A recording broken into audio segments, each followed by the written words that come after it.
I am sorry tiger, मेरी लापरवाही। अंत में मनाया। Shut up, just shut up. तुमसे मुझे इस हमाकत की हरगिज़ तवक्का ना थी। जूनियर हो यही सोचकर अभी तक मैं खामोश हूँ, वरना वो इसका हाथ झटकते गुस्से से खड़ा हो चुका था। फिर बेबसी से दीवार पर मुक्का मार दिया। वो लड़की इतनी भी बेवकूफ़ नहीं जितना मैंने उसे समझा था। गलती मेरी है, मुझे टोन बदल कर बात करनी चाहिए थी। ओह नो, अब क्या होगा? वो मुझे पहचान गई है।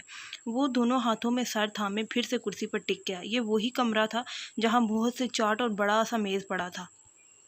ओह नो, तुम्हारा लहजा तो मुख्तलिफ था। फिर अंश ने डरते डरते कहा।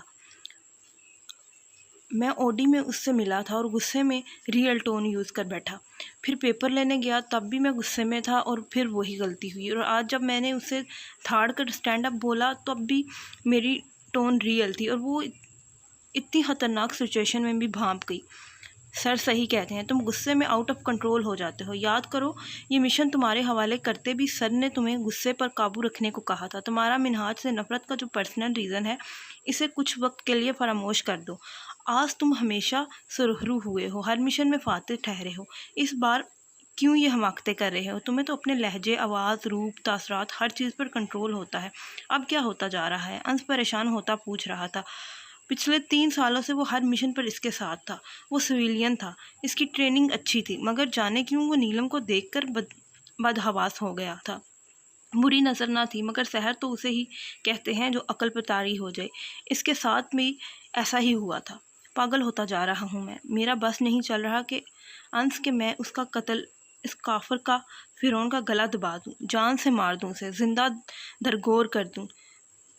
जान जाती है मेरी, रूह निकलने लगती है, मुझे अपने जिस्म में शरारे भरे महसूस होते हैं। मैं उसके खून का प्यासा होता जा रहा हूँ। मेरा सब्र, मेरा ज़ब्त जाता जा रहा है। मैं कुछ कर बैठूंगा। अगर कुछ और दिन वो ऐसे ही जीता रहा तो मैं सब भूल जाऊंगा, सब कुछ, और मार डालूंगा उसे। उसके जिस्म में दिल भी नहीं, जाने वो मरेगा कैसे। आह, जुनून किसे कहते हैं? दीवाना हो जाना किसे कहते हैं?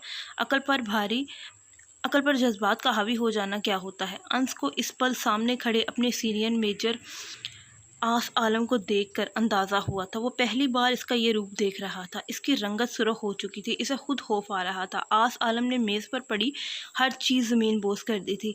अंश पीछे होकर खड़ा हो गया, फिर कमरे से ही निकल गया। तुम्हें इस कार का नंबर याद है जो चांद रात को मेरी कार से टकराई थी? मिनहाज ने बॉडीगार्ड से पूछा। नहीं सर। वो सर को इस हद तक झुकाए बोला कि एमाज को इसका चेहरा न नजर आया। दफ़ा हो जाओ। इसकी धाड़ पर वो बिजली की रफ्तार से गायब हुआ। असला पंजाब की पार्टी को ट्रांसफ़र कर दो और मुस्तरिंग चागी ज़ियारत और इन तमाम कैंपस की रिपोर्ट भी दो। फिर कुछ कोड्स इस्तेमाल करके इसने राब्ता मुनक़ता कर दिया और उठकर शीशे की स्लाइड के पास आ खड़ा हुआ। कद आमद खिड़की का शीशा खोलते वो एम आज प्लाजे की दरमियानी मंजिल पर खड़ा था। दोनों हाथ पॉकेट्स में डाले वो ठंडी हवा के झोंके से लुत्फ़अंदोज़ हो रहा था। आंखें मूंद दी तो तेज़ तेज़ बोलती हसीन लड़की का सरापा इसकी बंद गलाफी आंखों की पुतलियों में आसमाया। हीरे तुम्हारे पास हैं, तुम्हें तलाशना बहुत ज़रूरी है। वो दिल में अहद करते गहरी सोच में पड़ गया। आज की सुबह इसके लिए एक नया रास्ता लाई थी, एक नया मकसद। वो इस लड़की को तलाश करने के बारे में संजीदगी से सोचने लगा। आखिर को वो अपना नुकसान करने वालों को बख्शता थोड़ी था। अंश ने दरवाज़ा खोला तो क्रीम कलर की चादर लिए खुद को मुकम्मल ढांपे एक नौजवान अंदर दाखिल हुआ। शुक्र है तुम जल्द आ गए। एजेंट शुएब ने रिपोर्ट देनी है, 15 मिनट है। इसके बोलते बोलते नौजवान ने चादर उतार दी। इसके सर पर स्याह रंग का रुमाल मुसल्लस के अंदाज में बंधा हुआ था, जिसे इसने फ़ौरन उतार कर मेज़ पर फेंका और दोनों कमरों के दरमियान मौजूद छोटी सी जगह पर लगे आईने के साथ जा खड़ा हुआ। हेयर स्टाइल में इस्तेमाल होने वाली पिन्स से लगाए बाल इसने बहुत एहतियात से उतारे थे। स्याह घुंघराले घने शानों तक आते बाल अब गायब हो चुके थे। इसी तरह दाढ़ी उतारने के बाद वहाँ पर लगे पेज को भी उतार दिया। मैंने सारी मंशियात ISI के ऑफिस में भेज दी हैं, अब यहाँ कुछ भी नहीं है। अंश ने एक बोतल नौजवान को थमाई। अंश ने अब इसके बाजू से पैच उतारते हुए टाइगर से पूछा। इस नकली जिल्द के हट जाने से टाइगर के साफ शफाफ बाजू नज़र आने लगे, जहाँ एक कट का निशान था। बहुत बसें रिक्शे पकड़कर रास्ते बदल बदल कर आया हूँ, मुझे हर्ब का कोई भरोसा नहीं। एहतियात अच्छी है, वो क्लीनर से चेहरा साफ करते कह रहा था। आई टेप भी उतार चुका था। अब इसकी आंखें अपनी असल साख्त में वापस आ चुकी थी। इस लड़की के बारे में क्या सोचा है तुमने? पूरा एक दिन गुजर गया है। कुछ झिझकते हुए पूछा। लैपटॉप ऑन करो तुम, मैं आ रहा हूँ। साफ जाहिर था कि वो इस सवाल का जवाब नहीं देना चाहता था। वो लिबास तब्दील करने चला गया था तो अंश ने जल्दी से लैपटॉप लगाया और एजेंट शुएब को लाइव लिया। ईवा और एमले को कुछ पता नहीं। Even they don't know he is no more. इन्हें ये भी नहीं पता कि वो अब नहीं रहा। स्क्रीन पर खुश शक्ल नौजवान का चेहरा उभर रहा था। मेजर आस सफ़ेद छोटे से तौलिए को गर्दन में डाले इसी रंग की बगैर आस्तीनों के बनियान पहने बैठा था। तौलिए के एक सिरे को पकड़कर बालों से टप टप गिरते पानी को साफ किया। जो एम आस की गैंग है वहाँ इसका क्या पता चला? वो संजीदगी से पूछ रहा था। इसके लहजे में ऑफिसर्स वाला रोब था। अलबत्ता अंश के साथ इसका रवैया बिल्कुल मुख्तलिफ था। तभी वो इसे तुम कहकर मुखातिब कर लेता था, जबकि दूसरे जूनियर्स इसे टाइगर सर और मेजर के सिवा कोई और नाम लेकर नहीं बुलाते थे। सर, वो गैंग ड्रग सप्लाई कर रहा है जो ना सिर्फ पाकिस्तान बल्कि अफगानिस्तान और सऊदीया में भी भेजा जाता है, और मुझे शक है कि सऊदीया में भी हबीब का गैंग ही इसे रिसीव कर रहा है। अंश ये रिपोर्ट तैयार करके JIX को भेजेगा। वो भारी लहजे में डपटने के अंदाज में बोला था। सॉरी सर, मेरा एजेंट काशी से रब्ता नहीं हुआ। वो शर्मिंदगी से बोला। कब से रब्ता मुनक़ता है? तौलिया बालों में रगड़ते पूछा। 1 मंथ। व्हाट? 1 महीने से? कहीं कुछ गड़बड़ तो नहीं? हबीब तो यहाँ है। फिर वो शदीद उलझन का शिकार होने लगा। Sir, I will try to contact with him. Agent Shoaib ने इसे मुस्तरब देखकर तसल्ली दी। Okay, best of luck. Call drop करके वो लैपटॉप शट डाउन कर चुका था और इसी तरह एक हाथ से तौलिया बालों में रगड़ते किचन में आ गया, जहां अंश काफ़ी फेंट रहा था। आस आलम स्टूल खींचकर बैठ गया। अबरार अंकल आए थे नीलम का पूछने? हाँ आए थे, मैंने वही कहा जो तुमने कहने को कहा था, अंश ने जवाब दिया। फिर ये कि ASP आहिर को किसी ने किडनैप कर लिया है। ईद के कुछ रोज़ बाद दोनों का निकाह था, मगर अब दोनों गायब हैं और दादो का BP भी शूट कर गया था।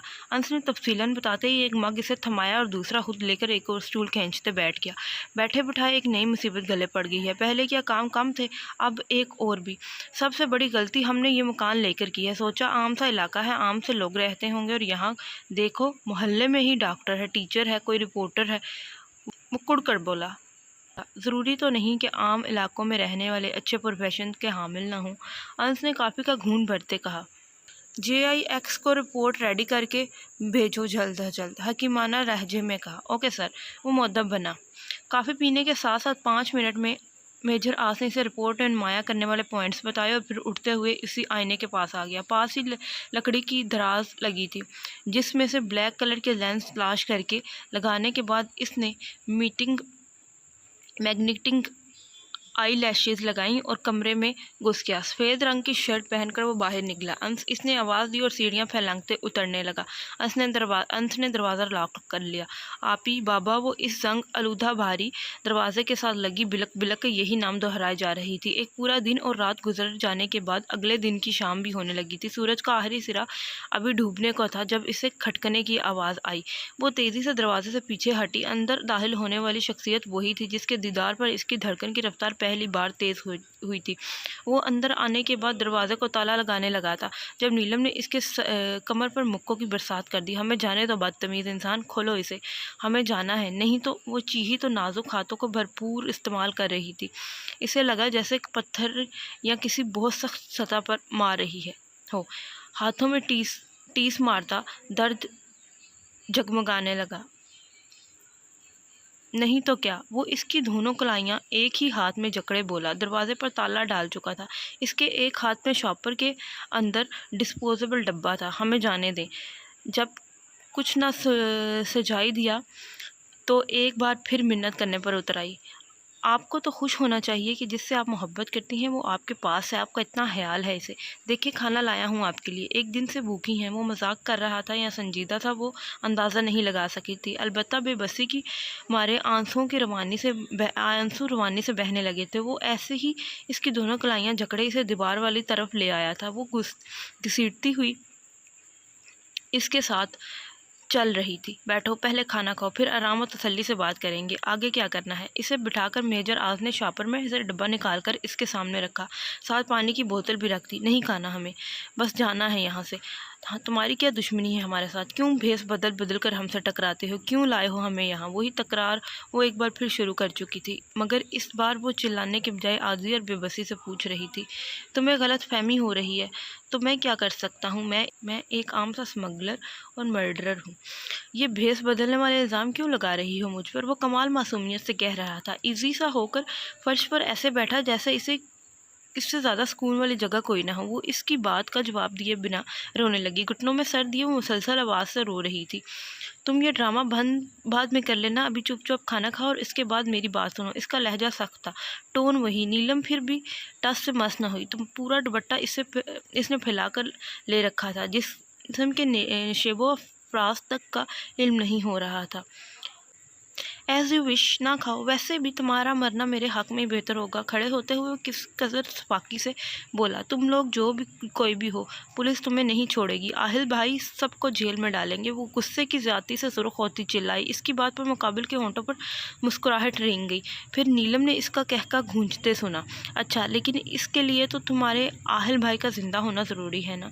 बाय द वे, जिससे तुम निकाह होने वाला हो उसे भाई नहीं कहते। नीलम को इसकी पहली बात पर करंट लगा था। क्या कहा? क्या किया है तुमने आहिल के साथ? बोलो। वो भड़क कर उठी। वही जो मैं कुछ दिनों में तुम्हारे साथ करने वाला हूँ, इत्मीनान से बोला। क्या क्या किया है तुमने आहिल भाई के साथ? हम कुछ पूछ रहे हैं तुमसे। वो चीखे जा रही थी, मगर इसने एक नज़र नीलम पर डाली और वापसी को कदम उठा लिए। हम कुछ पूछ रहे हैं तुमसे। इसे होंठ पीछे दरवाजे का लॉक खोलते देखकर वो इसे बाजू से पकड़कर खींचते बोली, खाना खा लेना। वो बेदर्दी से इसे धकेल चुका था और फिर तेजी से निकल गया। ताला पड़ने की आवाज़ में नीलम गिरती पड़ती फिर दरवाजे पर आई और ज़ोर ज़ोर से पीटना शुरू कर दिया, खोलो, हमें आज़ाद करो, खोलो। ईगल, तुम आजकल बहुत मसरूफ़ रहने लगे हो।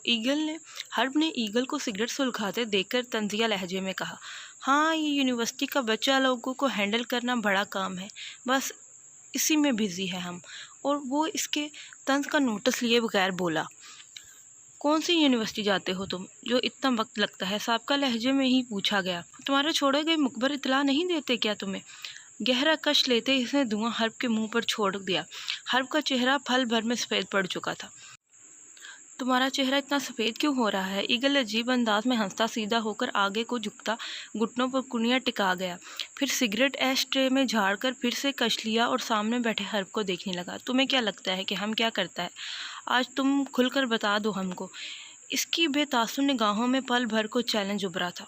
तुम जो कुछ करते हो जल्द मुझे पता चल जाएगा और इस दिन तुम्हारा पता साफ करने में एक पल नहीं लगाऊंगा। समझता क्या है खुद को? बड़ा तीस मारहान है तू। हर भड़क उठा था। इसे पहले दिन से ईगल की काबिलियत से चिढ़ थी, जो सेकंड बदलते काम को मुकम्मल कर देता था। आने वाला हर कस्टमर भी इसे ही तलब करता था। हर डील इसके साथ होती थी, यहाँ तक कि एमाज भी